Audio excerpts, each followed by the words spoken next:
Good morning everyone. आज हम बात करने वाले हैं synthesis of plant food other than carbohydrate कि जो सिंथेसिस है प्लांट फूड के लिए कार्बोहाइड्रेट के अलावा क्या क्या है। ओके, देखो, you have just learn that plant synthesis carbohydrate through the process of photosynthesis.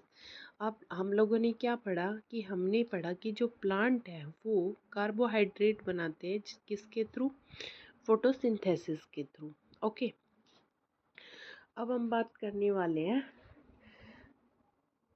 Photosynthesis के अलावा क्या क्या है। The carbohydrates are made up of carbon, hydrogen and oxygen. Carbohydrate किससे बनते हैं? तीन चीज़ों से बनते हैं, कार्बन, हाइड्रोजन और oxygen. These are use to synthesise other components of food. और यही सारी चीज़ें जो हम खाना बनाते हैं ना, उसमें भी चाहिए होती है अलग से कंपोनेंट, जैसे कि प्रोटीन और फैट्स के लिए भी हमें हाइड्रोजन, ऑक्सीजन और कार्बन चाहिए जो हमें कार्बोहाइड्रेट्स में मिलते हैं। Okay, but protein are nitrogenous substance which contain nitrogen. लेकिन प्रोटीन है वो एक नाइट्रोजीनियस सब्सटेंस होता है। जैसे कार्बोहाइड्रेट में कार्बन, हाइड्रोजन और ऑक्सीजन यूज होते हैं, ऐसे ही अदर फूड जो देखो, these are use to synthesise other components of food such as protein और फैट्स। प्रोटीन और फैट्स के लिए क्या सिंथेसाइज होते हैं?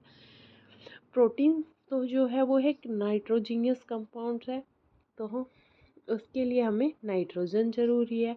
अब हमें नाइट्रोजन कहाँ से मिलेगी? तो हमें याद होगा कि नाइट्रोजन प्रेजेंट होती है गैसियस फॉर्म में, वो भी हवा में।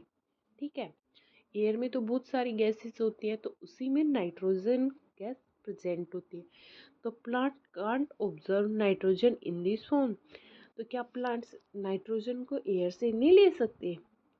Soil has certain bacteria that convert gaseous nitrogen into a usable form and release it into the soil। अब देखो, हवा में जो नाइट्रोजन है डायरेक्ट प्लांट्स नहीं ले सकते। जैसे कि भाई कुछ चीज़ें होती हैं हम डायरेक्ट नहीं, जैसे अब मानो हम सब्जियां कच्ची थोड़ी खाते हैं, हम जैसे पकाते हैं, ऐसे ही प्लांट्स के साथ में कि वो नाइट्रोजन को ऑक्सीजन से नहीं ले सकते, मतलब एयर से नहीं ले सकते। इसीलिए जो मिट्टी में ऐसे बहुत से तत्व होते हैं जो नाइट्रोजन को अपनी मिट्टी में खींच लेते हैं और उसे यूजेबल, मतलब कि उसे यूज़ करने के योग्य बनाते हैं कि प्लांट उसको यूज़ कर ले नाइट्रोजन को। ओके, अब these are absorb by the plant along with water. और ये किसके साथ में जाएगी? प्लांट में वाटर के साथ में। Also you might have seen farmer adding fertilise rich in nitrogen to the soil. In this way, the plant fulfill their requirement of nitrogen along with the other constituent. Plants can then synthesize proteins and vitamins. Okay, अब हम okay अब इन्होंने क्या कहा? अच्छा चलो, जो जिन्होंने जो गांव के होंगे उन्होंने देखा होगा, जो किसान होते हैं वो अपने खेत में छिड़काव करते हैं फर्टिलाइजर, मतलब खाद डालते हैं ना, तो उस खाद में बहुत ज़्यादा मात्रा में नाइट्रोजीनियस होता है ताकि प्लांट्स ले सके। तो वो इस फॉर्म में भी प्लांट्स को डालते ताकि प्लांट्स अपनी नीड फुलफिल कर सके। ओके, ऐसे ही बहुत सारे प्रोटीन्स और विटामिन्स प्लांट्स अपने ले सकते हैं। अब ओके, चलो आपको इसको मैं शॉर्टकट फॉर्म में बताऊं। अब हमने देखा, आप लोगों ने फोटोसिंथेसिस में पढ़ा कि कार्बोहाइड्रेट्स प्लांट्स में बनता है फूड के लिए। लेकिन फूड के लिए क्यों ज़रूरी है?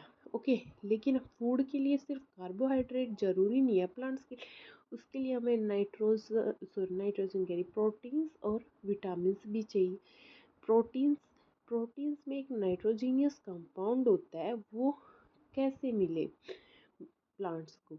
अब नाइट्रोजीनियस कंपाउंड के लिए नाइट्रोजन ज़रूरी है। नाइट्रोजन हमें पता है एयर में होती है, लेकिन वो यूजेबल नहीं है प्लांट्स के लिए। तो वो क्या करता है, मिट्टी उस नाइट्रोजन को लेती है और फिर वो प्लांट तक पहुँचाती है। कई बार किसान जो होते हैं वो खुद भी नाइट्रोजीनियस प्लांट्स को डालते हैं ताकि उसकी नीड फुलफिल हो सके। Thank you.